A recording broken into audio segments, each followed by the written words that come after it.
There might have been T-shirts that said, "Were you there?" Right. It was a party I think the Stones threw for their crew, and they threw the party in New Orleans on the Riverboat President. You know who played for the party? Who? Whatever version of the meters they had at that time, Dr. John played. Wow. I think Fats Domino played.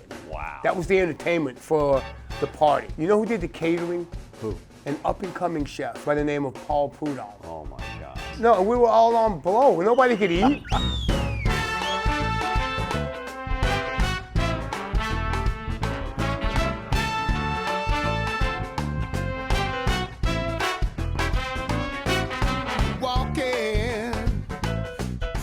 Hi, my name is Jonathan McHugh. I'm the chair of Loyola University Music Department, and we're here today for the first ever Fridays Off Beat. Our special guest today is Ivan Neville, talking about his brand new record, Touch My Soul. Ivan Neville, man, how are you, my friend? What's up? What's up, Good McHugh? to see you, What's bro. up, man? How you doing? So, we're coming off Jazz Fest. How many gigs did you have during Jazz Fest? I did a bunch, a lot. What do you figure? Maybe 15, 16 wow. or so. Yeah. And so, obviously, tough coming you know back. What? And it wasn't like all of them were like full shows. Like right. I did some where there were a couple where I was like a guest, and I did a few songs for right. a particular set or some kind. But still, it was a gig. It was gigs. Yeah. So like I saw the talking about holidays. Anders Osborne does a great Mardi Gras show at Tipitina's, and you rolled in, did one song with Torque, and rolled out. Like, is that kind of the flow, like Mardi Gras Jazz Fest? You kind of hit people. You know what's funny? That particular show, I wasn't on that. I know. I don't know. I was like, oh, let me go check out Anders' set, and I'm standing on the side, and they started playing something that, like, I don't know, it was Big Chief or something like that. It was something that I'm standing right Mardi there. Gras classic. And then talking out, he looked around and saw me over there. I'm like, all right, come on. So I'm like, okay, let me go. And then later, George called for you because George's voice was getting raw. I was gone. I think I had left. Went home. I came in. I didn't come out for a minute right. to support, Anders and them, and ended up playing. And that happens all the time. So for those who don't know, Ivan Neville has been in the band Dumpstaphunk that he started. How many years ago, you figure? About almost 20 years. 20 years. Like that, and talk the story, because it's a great story about how you ended up starting that band. Well, the band, the first time we got together was, I was offered a slot at the Jazz and Heritage Festival in 2003. And I was offered an Ivan Neville slot, which I hadn't had for some time before that. And I wanted to do a band thing. And I called my boys. I called Tony Hall, Nick Daniels, my little cousin Ian, and a few others. And I called it Ivan Neville's Dumpstaphunk. Where did you get that name from? Actually, you know what? It's funny because there was a song that I was worked on with my younger brothers, and it was a project that never really saw the light of day with my two siblings. And there was a song that we had kind of messed with, and I called this song Dumpstaphunk. But basically, it was a play on what can you find? What's the stinkiest thing you could think of? What's dumpster. The nastiest, dirtiest? Right. A dumpster. So I'm like, okay, Dumpstaphunk. That's the kind of funk I want to represent. This nastiest, greasiest, stinkiest funk you could imagine is in a dumpster. Mm-hmm. And New Orleans being the beautiful, clean place we have here, they got some nasty dumpsters. Yeah, during Mardi Gras, I heard in New Orleans, all the we got some nasty dumpsters. All the stuff that ends up in the gutters in the French Quarter, they just call it French Quarter gravy. All that nasty shit. Ooh, sludge. That's nasty. So, okay, so Dumpstaphunk gets going, and you've been rolling on that for a long time. Yeah. Before that, you had a solo record, couple solo records. Yeah. Scrape, and then obviously the one that was on Universal Polygram. Yeah. My ancestors could see me now. That was back in 1988, and Thanks, and then Scrape. Yeah, so right. I had 3 other solo records, and they were pretty. Like one was in '88, one was in like '93 or something like that, '93, '94, and the other one was almost 10 years later. So now in the next one's 20 years after that one. So yeah. on Ancestors, you know, songs, you had some unbelievable songs that still to this day I go back and listen to all the time, but they're very different than writing Dumpstaphunk songs. Yeah. Talk about the process of writing for Dumpstaphunk with a band versus your own solo records. Well, usually when I'm writing with Dumpster, I mean, the process is not that much different except that you have a group of guys that are equally collaborating and contributing. And lots of times we'll have a musical idea that's brought to the table by Tony Hall or whoever the case it might be for that particular song. Then maybe we might brainstorm on some words, or I might show up with some words, and there's the song. Or Nick might show up with some words, or whatever. It's a different formats in the collaborative process within a group. But when I'm writing songs for like the Ivan Neville "Touch My Soul" record, I would just be sitting at home, and then I would have an idea, and I would go sit at the piano, and I just start some stuff, and start an idea, and maybe come up with a melodic idea from there, and come up with a lyrical idea. And it's mostly, and there were some collaborative efforts on there as well, because I had a couple of co-writes with Tony and Devin, and then my friend Chris Jacobs, he helped a little bit with some lyrics on a few songs. Yeah, you've written with him a bunch, right? Yeah, we had a project called Neville Jacobs some years ago, and we collaborated on a lot of songs. And we have a good rapport, Chris and I. And lots of times I'll have an idea that's pretty developed, and I may need maybe a couple lines. I may need 2 or 3 lines to complete a verse or something, and I'll send him what I have. I say, look, Chris, this is what I got. I'll send him maybe a sketch of the music or whatever, so he could, phrasing-wise, he could know where I'm going with it, and then I'll send it. We'll do it like on a notepad on the phone, on an iPhone, and I'll send it, and he'll send me what he come up with, and I'm like, oh, that's pretty cool, and I'll maybe tweak it a little bit, and there you have it, and that's usually a completed thing. So it's a different process as far as being within a group, in the confines of a group, versus me by myself. With the group's input, but I have the last say. So that's the main difference. The main difference is less democracy. Yes, it's not a democracy. It's whatever whatever I say. Whatever I say pretty much goes. Right. Yeah, so let's start with the title track. Let's take a listen a little bit to "Touch My Soul," and then we'll come back and talk about that. Light that shines and shows me the love that finds me and holds me. A light that shines and shows me the love that finds me and holds me.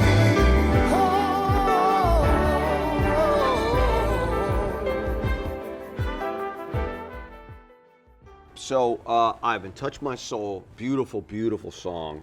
You told me the story earlier about how you got that one going, which I'd love you to share. Yeah. Well, the lovely Ashley, she'd been checking me out and knowing I'm writing songs and knowing I'm got this creative thing going and I'm coming up with stuff. And I play stuff for her when I have like a rough sketch of a song or a rough take from the studio, and I'll play stuff for her and check this out. Oh, that's nice. And her and my son Isaiah, they'll check some stuff out. And she at some point she was like, well, when you gonna write me a song? I'm like, okay, yeah, really, all right, thanks. That's a lot of pressure you want to put on me.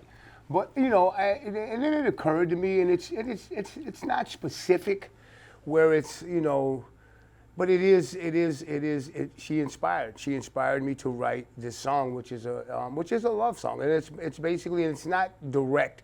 It's not a specific tale of love, so to speak. Right. But it's just some expressions and some observations of having felt love and feeling love in your life, and self-love as well. Right. And just looking around you and saying, wow, this is pretty cool stuff that's going on around me right here with me and, So and through me and stuff like that. And, you know. So giving some gratitude there too. Yeah, absolutely. And it's basically just kind of paying homage to that idea, you know. Yeah. And for those who don't know, I mean, Ivan, when he was a solo artist and living in LA, he was going hard. And Yeah, so, and you know what's funny? I was going real hard, and the funny thing was, you know, a lot of the stuff that I was buck wild at the time, and I had girlfriends and whatnot, and because you had to have. But back then, I mean, you know, before I started, there was periods where I was semi-homeless. When you're a musician struggling and you're in LA, and you got to have some girlfriends, you got to have somewhere to sleep sometimes, you know. So that's kind of where I was at. And a lot of those songs, which are about love and things of that nature, but they were kind of fantasies in my head. what about speaking of that, falling out of love, right? Falling Out of Love was that's one of my actually all-time favorite Ivan songs. That was a song that was about self-love, and that was about trying to navigate that road. And the funny thing is, Touch My Soul is kind of almost like an answer to that, like almost like when you're finding yourself. Right. And you're figuring out, you know, you dig yourself enough in life where you can maybe even accept and embrace love for real. Because Falling Out of Love was basically, I was trying to find some sense of that feeling, which obviously I grew up in a loving household with my parents and my brothers and my sister, and we all loved, you know, dug each other and all that. But as far as a man growing up and learning about life, and you know, I was pretty reckless and stuff like that, and I didn't know what love really was. To you know, that I really didn't, you know. I was learning to figure out, okay, if I dig myself a little bit, maybe that's a good start. Right. Now I ended up, you know, like I got married at some point previously to my relationship now, and I have a daughter, and you know there was some, you know, I felt some need to be open to the idea of love during those times. Yeah, obviously, you know, having a kid, you know, you know a sense of love that you've never imagined, you know, and but you know, obviously growing as a man, it's sometimes you're not all the way prepared for things in your life. Well, my take on it is, you know, I've been friends with rock stars. I work with rock stars. I consider you a rock star, but you're a real person. You have a lot of depth to you. But part of, I think, what you're saying is the ability to be selfless versus selfish, right? Because a rock star thing is everybody's pampering you. You get to the gig, you know, set you up, right? You get up on stage and you crush it. But the difference of being open to love and handling your business, right, as a man, those are kind of different things when you're a star, right? Well, yeah, when you're doing music and you get adulation and the instant gratification that comes along with it from performing and from people being inspired and digging your music and all that kind of stuff. That's one sense of validation that you feel, but sometimes that can possibly confuse you a bit, because you start, you know, when it comes down to true validation of oneself, and you realize that, okay, you know, on a daily basis, you know, do I dig myself? You know what I'm saying? Do I love myself enough to where I could really love someone else? And did sobriety help you figure that out? Absolutely, absolutely. Because, you know, being a musician and all that goes along with that can be a little bit, like I say, like not confusing, but it could. Sometimes it disguises itself. Like the ego feed is one thing, and one sense of self-assured self-assured confidence and all this kind of stuff. But when you start truly feeling somewhat comfortable in your own skin. See, and that's what happens is you have the person that you are, when you're by yourself, sitting in your kitchen table having coffee, and no one's around. It's just you. But when you're like out and you're just playing a gig and you got all these people loving what you do and saying how great you are and all of And that. wanting to get you high, wanting to buy you a drink. All of that stuff. Right. Wanting to please you and wanting to be on, be your friend and all that. So there's all of that stuff that goes along with it. And obviously when you're doing substances and drinking alcohol, which is, could be a fun thing at times, Very social. at times in life, whatever. But for me, it came to a time where, it was all part of me medicating myself to some degree to feel some comfort. And sometimes to hide behind that, to not have to face my reality, which was maybe I was uncomfortable.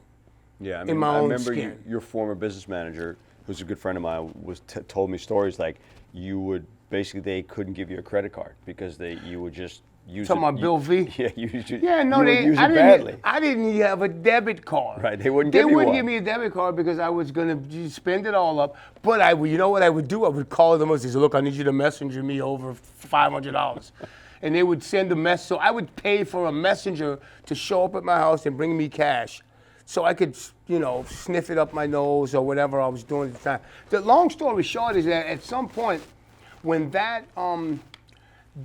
lifestyle started taking a toll, and basically the music became less important, and that became the most important thing to me was getting high and shit and stuff like that. So, when that happens, you come to a crossroad. You're either gonna continue that, and you might end up dying, like a lot of people that we know have died. Yes. Going down that road, or you're gonna find some people get a miraculous change in their lives and they just stop. And then some people go into recoveries, 12-step programs and things of that nature, which was what I did. And then you, over periods of time, you learn to be in acceptance of all that comes along with it. And then you learn to be comfortable in your own skin, good, bad, or indifferent. Like whether I'm on top of the world and I'm just playing a smashing show, I just played a show at Madison Square Garden and I'm feeling on top of the world, or I'm playing at a small club and not that many people are there, or I'm in my kitchen drinking a cup of coffee. Right, so it's about steadiness. Yes, right? and it's about the ups and downs. The highs aren't so high and the lows aren't so low. Right. And it's basically figuring out how to navigate life. Right. Because at the end of the day, that's what we're dealing with. Right. And you also now have responsibility. You have a son. Your son is how old now? He's 9. He's Right. 9. So you have that I got that. next level of responsibility. Yeah, you have he's a grown gotta- daughter who you're Yeah. obviously always still trying to make sure your kids, everybody's good. But, Right. but now this young kid, he's impressionable. He sees you out here in the community doing the good stuff, and it's a blessing, right? You have this new Absolutely. lease on life in a way, right? Absolutely, absolutely. And a lot of that, some of these songs on the new record reflect some of the feelings and some of the concepts that go along with navigating life in that way, and learning how to be grateful and things, and practicing humility and all this kind of Right. stuff it's not fun stuff to talk about, really. Well, talk about the song we talked know. about how the whole basic, and one thing, coming here from LA, my wife commented, like, LA people barely will say hi to you on the street, right? Here, it's a much different level that people will mostly say hi to you on the street. Or where you Yes, at? Where you at? Where you at is a more appropriate especially one. LA, especially LA, because you don't walk a lot in LA. Right. But- if you're but- walking, you probably don't have a car, Right. which is like one out of how many. If you don't have a car, you're doing pretty. You're out of business. You're pretty pitiful. Or you spend a lot of money on You're Uber. either on the freeway, on the 405.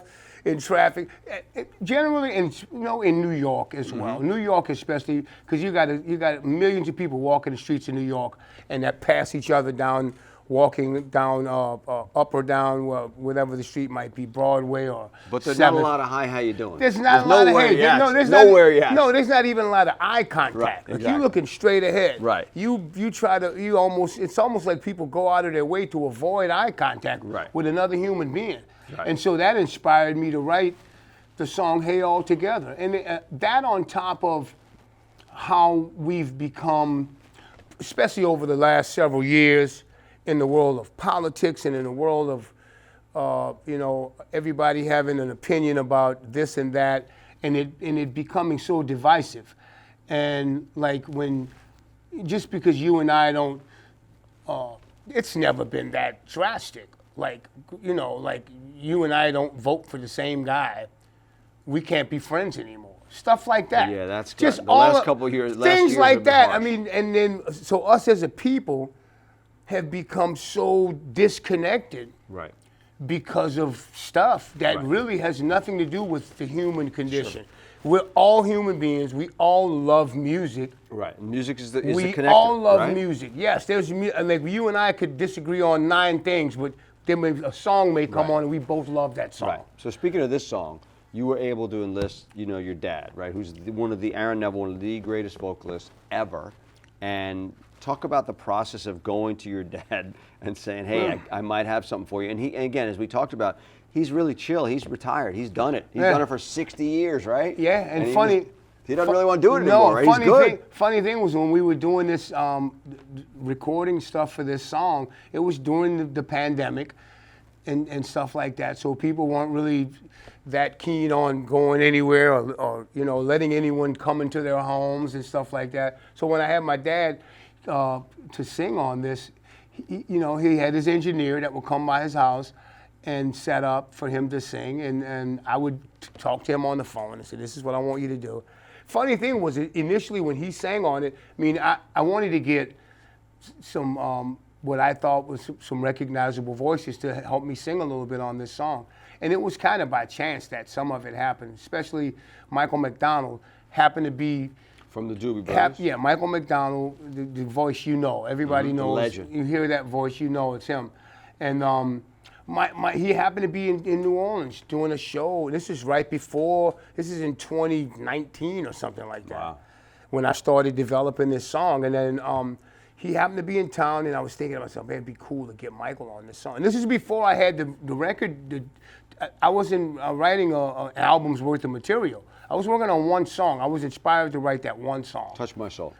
No. Oh, that didn't Hey start. All Together. Hey All Together Hey started All the Together. process. That started the whole thing. I was Okay. I was inspired to write that one song, and it was about us needing to be more neighborly toward one another and stuff like that. And then Michael McDonald happened to be in New Orleans, and we had been on a couple of things together over the past year before that.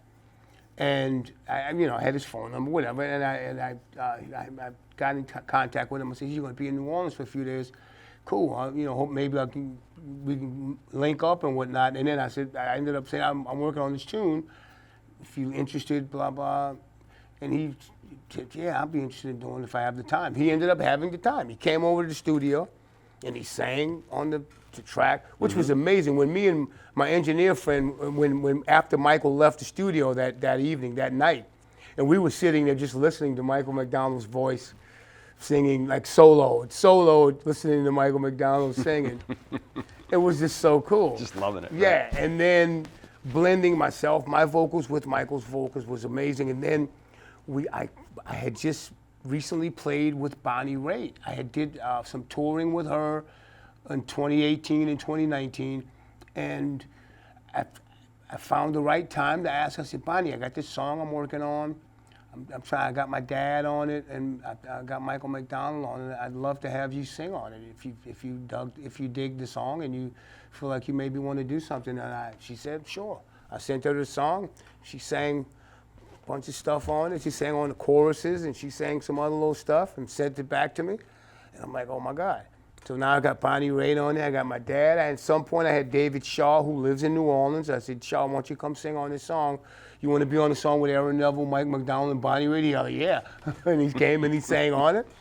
And I was at Troy's studio working on aspects of the record as well, doing some recording. Talking and about stuff. Trombone Shorty, Troy Andrews. And I said to Troy, you want to put a couple of, and I had already had some horn stuff and some violin stuff from Teresa Anderson and Eric Benny Bloom on trumpet and violin.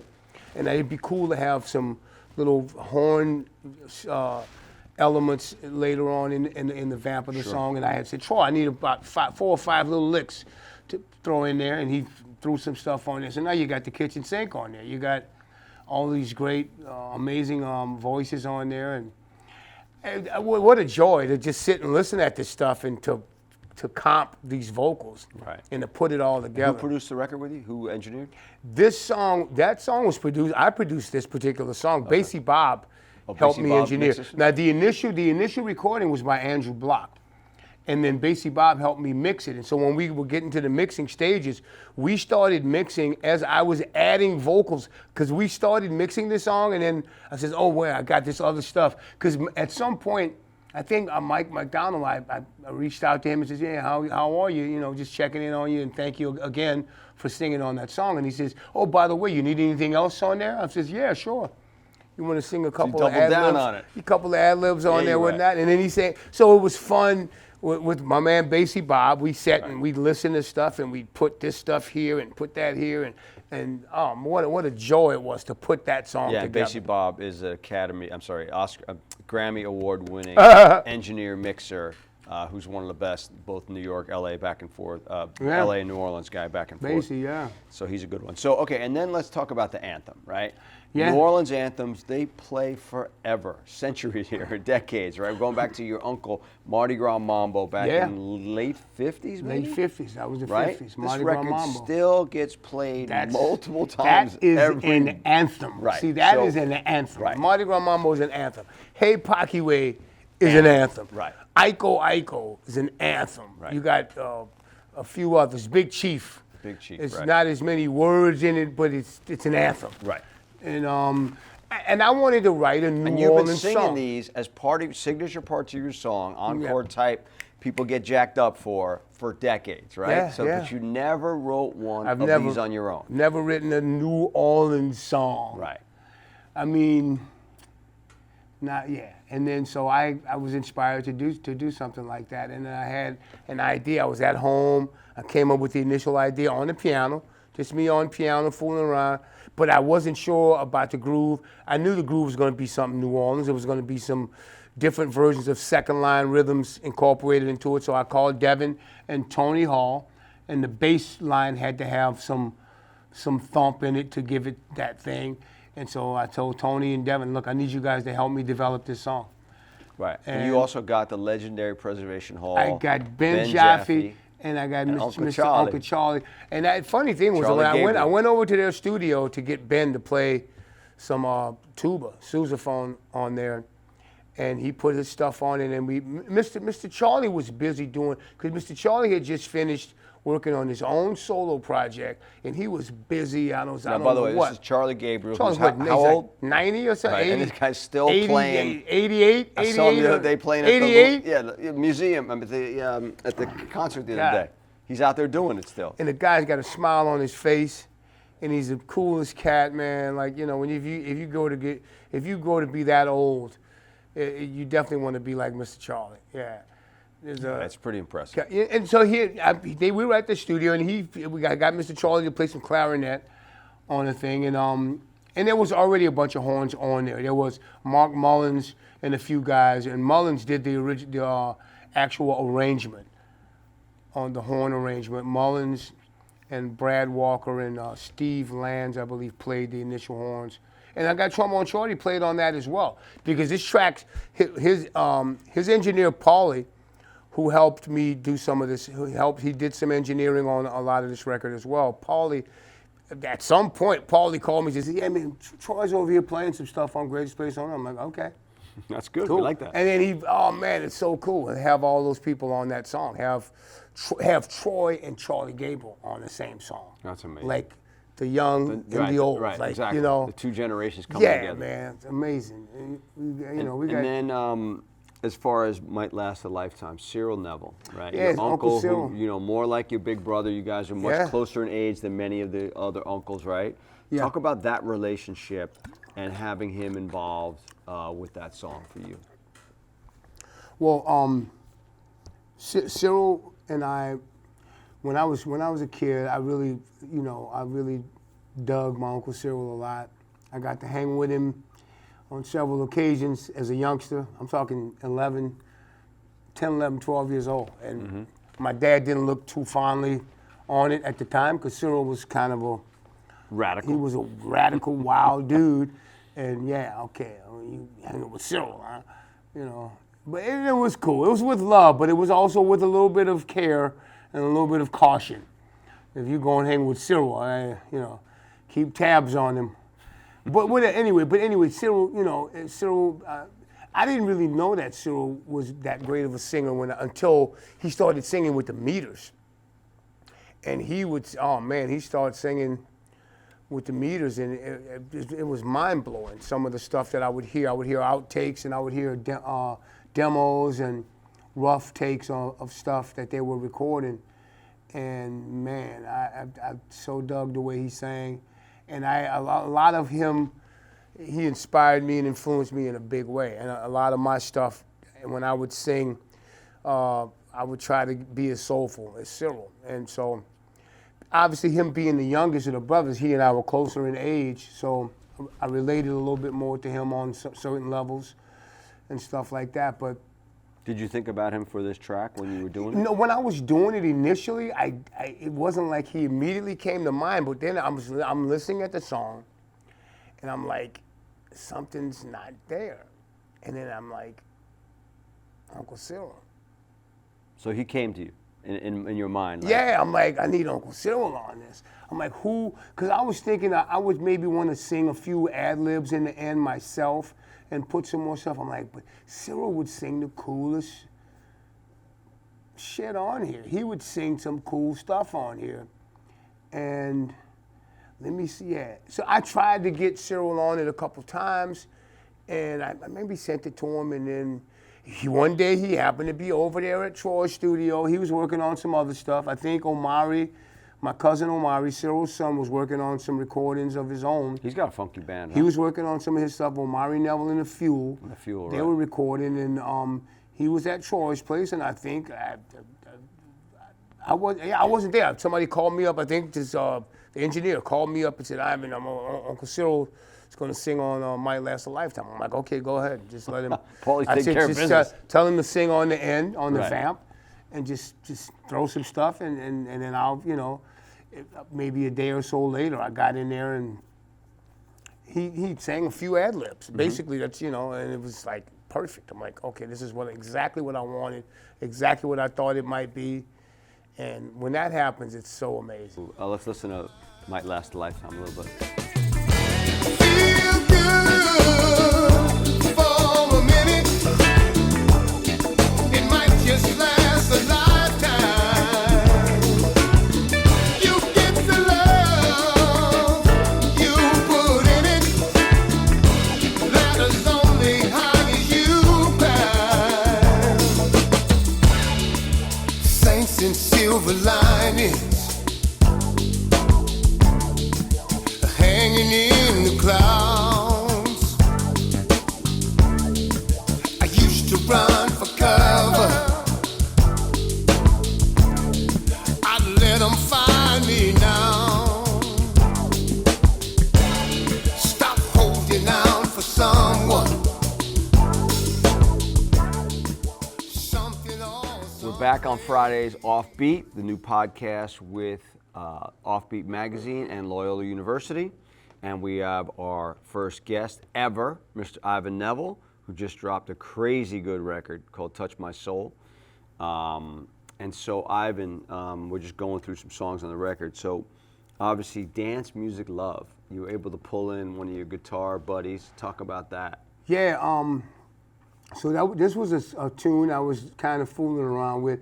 And it was just a groove initially, and it was just me playing some synth bass, and I put some bass on it, and some guitar as well.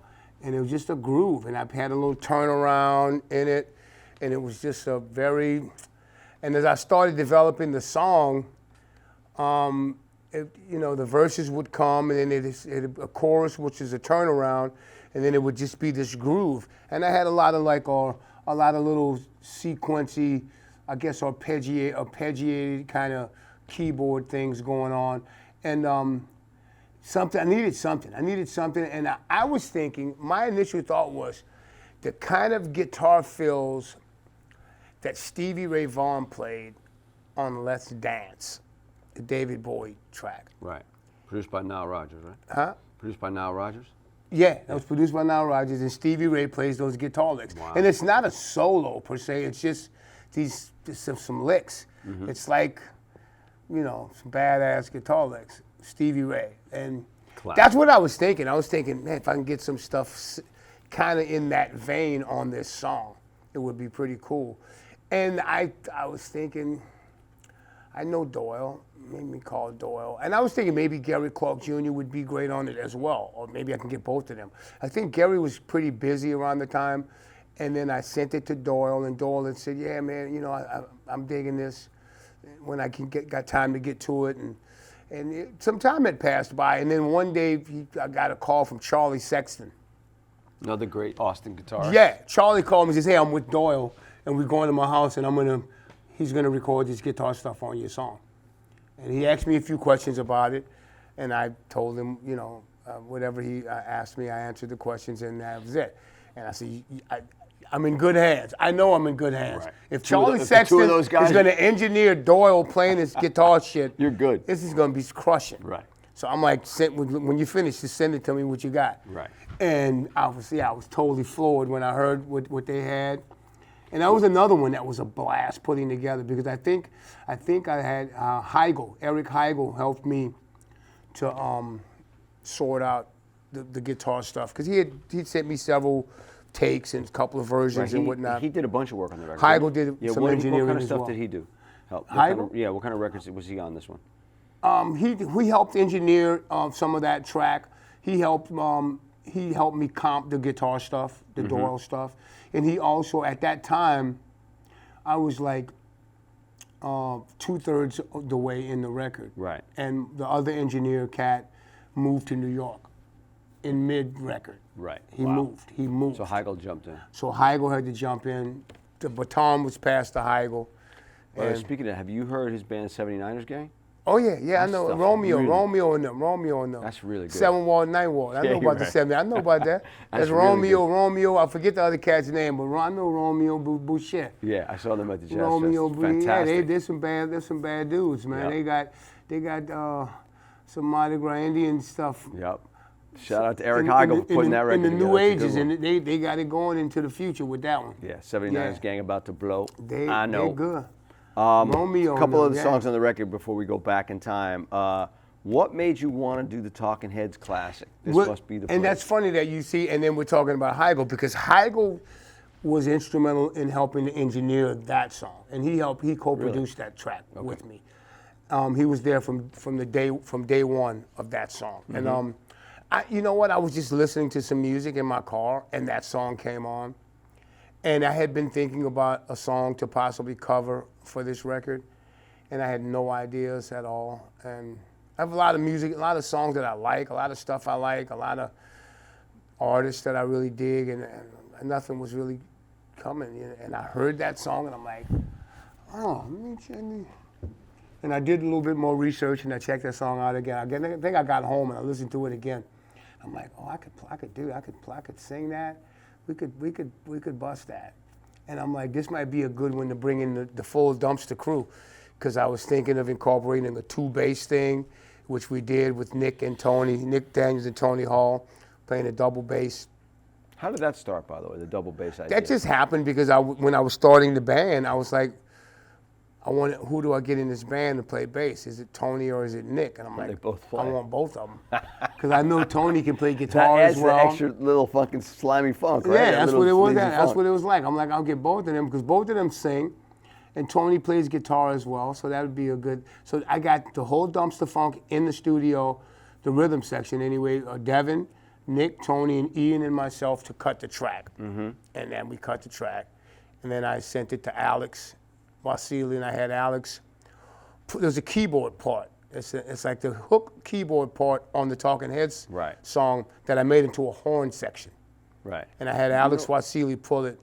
What's interesting about that record, I went back and there was a version I heard on the radio. I think it was one of the original versions, or I'm not sure what it was, but that line, "I love you till my heart stops," right? And then there's a breakdown. Breakdown. Yeah. We stopped. I always thought it was in the original. It was there, but I heard a version. I wasn't sure it wasn't there. No, we did that. Right, and his live, he does that. He does that breakdown. That was me and Heigl. I thought about doing it, and we did it a few ways, and then we came back. He came back to me and said, "How about this?" And I'm like, because he was doing, we were mixing the song. Right. And we put that in there like at drop. We put that drop in. We put that drop in. Drop is great. Yeah, it adds so much flavor to it. Yeah. Digressing a second, Jazz Fest gigs. One I really wish I would have made was where you brought all the old drummers back from Dumpstaphunk. Oh yeah. So talk about that experience of having the 20 years of reminiscing with some of the greatest drummers that have been rocking with you, and just tell me about that gig for you. Man, it was absolutely an epic night. And it was one of those gigs where... The tips? Yeah, Tipitinas. Right. You want this gig to go well, and sometimes... Closing night of tips. Closing night of Jazz. This is right? closing nights. Every Sunday year, night, I'm there every Sunday year. Sunday night, Tipitinas, Dumpstaphunk. And some years we've had guests, like I think last year we had Samantha Fish as a special guest. We've had Warren Haynes guest. One year we had the Neville brothers guest a while ago. We had many different people guest. Or we would try to maybe combine a cool opening band to make it an epic night. We've done all kinds of stuff like that to make that night a great night. And so Ian came up with the idea of getting all the drummers. Really? So we were like, let's go through the Dumpster Songbook from day one and have Raymond. The original drummer was Raymond Weber. We'd have Raymond start the night off and play like maybe 4 or so songs. And then the drummer that replaced Raymond was Nikki Glaspie. We'd have her. We had 2 drum kits set up. Oh, so you did doubles. So you had double bass and double drum? Listen, check this out. So we have Raymond play maybe 4 or 5 songs. Okay. Then on the song which would be his last song of his portion, Nikki Glaspie would come up and play, and we did double drums on that particular song. And Nikki has her own band, right? She has a band called Nth Power. Right. And so then Nikki and Raymond played double drums on one song, and then Raymond left. And then we played the songs with Nikki that Nikki had contributed to the band. And then Nikki played 4 or 5 things, and then we brought up Alvin Ford Jr. to play a song with Nikki. And they played a double drum song. song. On to play with some big people like J. Cole, right? Yeah, the Pretty Lights, J. Cole, and he plays the trombone Shorty. Right, he's a beast. So then Alvin and Nikki played their song together, and then Alvin played a few things by himself, and then he and Devin, who plays with Dumpstaphunk now, Devin and Alvin played a song together, and then Devin closed the night out. I hope you got some video of that. It went about this video, this recording of that. Good. We got multi-track of that. Good. So this night went about almost as good as you could want a night like that to go. Right, because it is a high pressure close at Jazz Fest, sold out show every year. People dying to get in. No, it was pretty fun. Yeah, that's amazing you got that in. So, talking about going back in the day, your relationship with the legendary Keith Richards, guitarist of the Rolling Stones. You could talk about, the records you made with him with the Expensive Winos and what that experience was like for you, because to me, that is the apex of rock stardom. To be down with Keith Richards and playing with him and the Rolling Stones, still to this day, sell out stadiums all over the world. That's 75 years old. They still. It's crazy. I brought my son. The band, they're still together. They're still playing shows. Yeah, I brought my son to That's SoFi. amazing. He'd never seen them. That's amazing. Right, it's ridiculous. That is amazing. Yeah. Just that in itself is so mind-blowing. Yeah. And the funny thing was, well, initially, so the Meters opened up for the Rolling Stones in 1975. And they did some dates. They did some European tours and some dates in the States. And then later on, the Neville brothers opened for the Stones in 1981. We did 3 or 4 dates. Including the Superdome. At the played time, the Superdome. the largest We indoor opened up, rock show yes, ever. at that time. I was there. And it was as a George sophomore Thorogood and the in Destroyers. college. I was there. The Neville Brothers. Yes, sir. And the Rolling Stones. Legendary. And I played with the Neville Brothers, opening up for the Stones. And so I talk about that. So feeling. trivia- so hold on 1 second. Just break me down. You're a New Orleans kid. You've gone to you watch Saints games all the time. You've been to the Superdome many times. But playing on the same stage with the Rolling Stones, talk about that. It was absolutely, it was amazing. It was amazing. And when you're in it, it doesn't occur And to you're you like 22 I was years I was old, in my maybe. 20s. Yeah, I was early 20s. Yeah, something because like you and that. I are the same age, right? So Yeah. yeah. And you know what? It didn't occur to me like that, but it was amazing because we had already done some shows with them. We had played the Rosemont Horizon in Because they were Chicago. managed by Bill Graham, right? The Nevilles at that The point. Nevilles were managed by, at the time, no. Oh, they weren't. At the time, Bill Johnson was managing right, Nevilles. Bill. So we play these shows with the Stones, and then we come in New Orleans, and we're going to play the Superdome with the Stones. And everybody's buzzed, jazzed about the event. They're in town. Dude, there was a party. There was a party unlike no other party ever. Where was it? It was on the Riverboat President. Oh, it's legendary. I know There that. was a boat. I didn't make you that remember one. You didn't Yeah, make I heard. that I one? remember hearing there about was, it. There might That have was been the best, T-shirts that toughest said, guest "Were you there?" Right. It was a party. I think the Stones threw for their crew in celebration of the tour and whatnot, and they threw the party in New Orleans on the Riverboat President. You know who played for the party? Who? The Meters, whatever version of the Meters they had at that time, Right. which I think was Zigaboo, Leo, and George, Zigaboo, Leo, and Tony Hall, Right. and maybe Torkanowski even. I don't even know who was the Meters. Dr. John played. I think Fats Domino played. Wow. That was the entertainment for the party. You know who did the catering? Who? An up-and-coming chef by the name of Paul Prudhomme. Oh my God. K. Yes. Paul. Yes, this was back in the Yes, I in the remember. big when K. Paul's was starting to be Yep. the thing, and Yeah. Chef Cajun Paul. cuisine this was exploded bef- at this that was- moment. This was right. This was when Paul Prudhomme was like, going to become a star. Right. But he had, And you're a kid in your early 20s. No, we were all on blow. Nobody could eat. That was the funny part about the party. Oh There was my all God. this amazing food. And everybody's too high to eat. Nobody could eat anything. We were all gacked out. So a few years later, around 1986 or so, the Stones were in the studio in New York recording Dirty Work. That's the album that's most famous because it's rumored that Keith and Mick weren't getting along or blah, blah. I think it was more to it than that. It wasn't like I think Mick was working on solo stuff Yes. prior to that, Right. and was maybe they were not going to tour behind the Dirty Work album, and so that I played on that album, which was my favorite recording credit ever. I played bass on a song on a Rolling Stones record, which was my favorite credit ever. So then, not long after that, Keith decided he wanted to do some solo stuff, and I got a call to be a part of that, and that was the Keith, myself, and Waddy Watold, Steve Jordan, Charlie Drayton, which would become the Expensive Winos. And how many tours did you do together? We did maybe 3 or 4 tours with that group. Toured Europe. Did you play toured on the solo records too? I played on those records. Yeah. Talk is Cheap, Talk or- is Cheap. I'm on that record. Talk is Cheap is an Yeah, amazing, I'm on there. is an I'm on. amazing And record. I'm on maybe 6 songs on that record, Mm-hmm. maybe 5 or 6 songs, because he had Bernie Worrell played on some of that record as Right. well. Bootsy Collins, Maceo Parker. Wow. He had a bunch of people on there, but I was on that record, and we did a second record called Main Offender, and I'm on that whole record. But you know what? It just kind of kicked off a cool relationship, man, with me and Keith, and I love him dearly. He's a cool cat, man. He's like So was that the last record, Main Offender, in 1992 that Keith did? Main or Offender. Did he do was records? the last one that we did as a Okay. group, Right. Yeah. So and then he did Under the Influence a few years back, and I think I played on one song on that record maybe.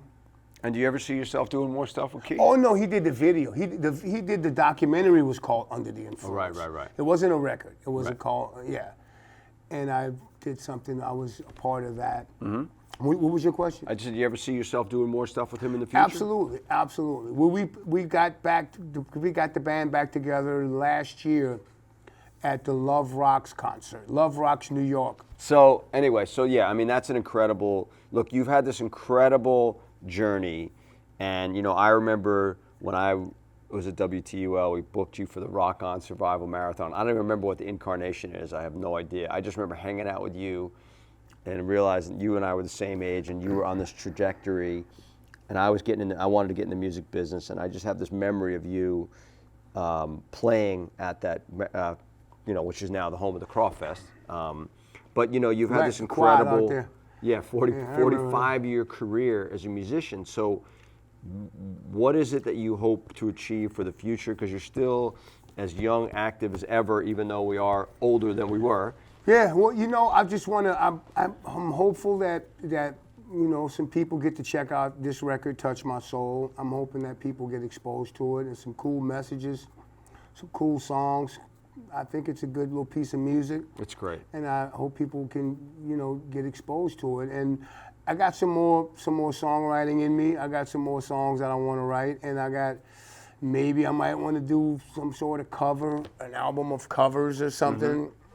I got some stuff. And Dumpster's got some more stuff going, and I'm feeling pretty good, you know. And who are some other people that inspire you that you'd like to write with? I mean, people that you have, because here's my take on this, right? You have put such goodwill into the world with all your music. You've been on so many people's records, right? Now is kind of the time that you're, I hate to use the word, an elder statesman in the community. Not like Charlie Gabriel, elder statesman, but right, you know, right. You have this gravitas, and where people will want to do stuff with you. So the question is, now that you know you got a big publishing deal at AMR Publishing, you got a record deal with Mascot, you know got a good team in place. Who are some people that you'd like to do some stuff with? Off the top of my head, probably there's this guy, this guitar player that I really like a lot, and he and I have played together a few times, and I wouldn't mind. I'd like to see us get into a room together. Isaiah Sharkey, I'd like to see me and Sharkey get in a room together. And you know what? I'd like to get in a room at least once with D'Angelo. Right, he doesn't do that much, but no, but I'd love to just get in a room with him one time, just Right. in a room.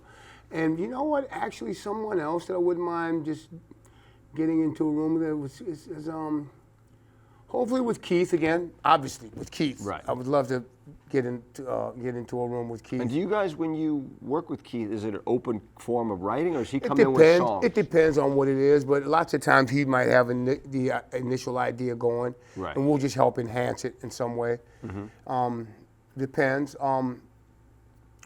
You know, that I wouldn't mind doing some stuff like that. I wouldn't mind there's a lot of people out that I would love to just hang out and maybe write a song with or something, like maybe off the top of my head, maybe Chris Robinson from the Black Crows. I wouldn't mind hanging out with that guy. He loves the funk. Me and him, yeah, we could probably get in a Funk and room soul. and do some stuff. Trombone Shorty. Right. We're too close together that we've not really totally You should absolutely written write a a song record with him. together. Right. Me and Troy should write a song together. Who else? You like David Shaw, writing with him? Shaw. Me and Shaw could He's a definitely good get writer. we could definitely get in the room and do something. Right. Yeah, me and Shaw could do something. Somebody that came to mind that I thought of that I've always liked his songwriting, and I don't know that I've ever met him, Peter Gabriel. He's going on tour this summer. Yeah, I would love to do First time in something a with long Peter time. Gabriel once, get in the room with him. Yeah. So yeah. Anyway, so Ivan Neville, Touch My Soul, fantastic record. Check it out. It's out there everywhere. Ivan, what's your tour schedule this summer? What do you got? We got random stuff. We got some festivals. We got a couple of dates with George Clinton, Parliament Really? Funkadelic, When is that? the Dumpster and the P-Funk. Nice. D-Funk and the P-Funk. That's I got a nice. few Ivan dates slithered Right. throughout. You got High Sierra Music I Festival. got High Sierra. We got a few, couple of West Coast things LA, surrounding Venice that. West coming Yeah, out. we're gonna go out there and play that little room. That should be fun. a good room. They do a Yeah, nice job. a lot of stuff, and there's some open space for me to kind of throw in some Ivan shows throughout. So we'll see what happens. And Yeah. do you like playing acoustic? I mean, like by yourself, or like You you're know, so used to a band, I tend to shy away from doing that often, but I mean, Because you have a beautiful voice. So in I'll piano develop, you play. I'll develop more toward doing stuff more of that. I just sometimes, especially with this new record, I like the way I like to present these songs, how they sound, they develop their songs. They started out as piano pieces, That's my a point. lot of them. Right. But you don't like to when strip I them put back this down? other stuff on them, I guess I'm gonna have to at some point, and I'm gonna be forced to do some Ivan piano shows. Yeah, I mean. And I'm fine with doing that. Because your voice is Yeah. so strong, you're playing so good. It's like, Yeah, but you're so used to the band, I got to right? get more confident in my piano playing, I guess. Dude, come on. You know what you're doing by now. You've been doing this a couple weeks now. Yeah, a little bit. Anyway, thank you for watching our first episode of Fridays Offbeat with our special guest Ivan Neville, talking about his record Touch My Soul and so much more. And thank you, Jan Ramsey, John Garrity, and everybody who was making it happen. Noe, thank you for doing it, bro. And Ivan Neville, man, thank you. Thank you. Always a John pleasure, McHugh, man, to my chop man. it up. Yes, indeed. Peace and love. All right, yeah. Hey, dance music, love. Days can turn out better if I'm not thinking about myself.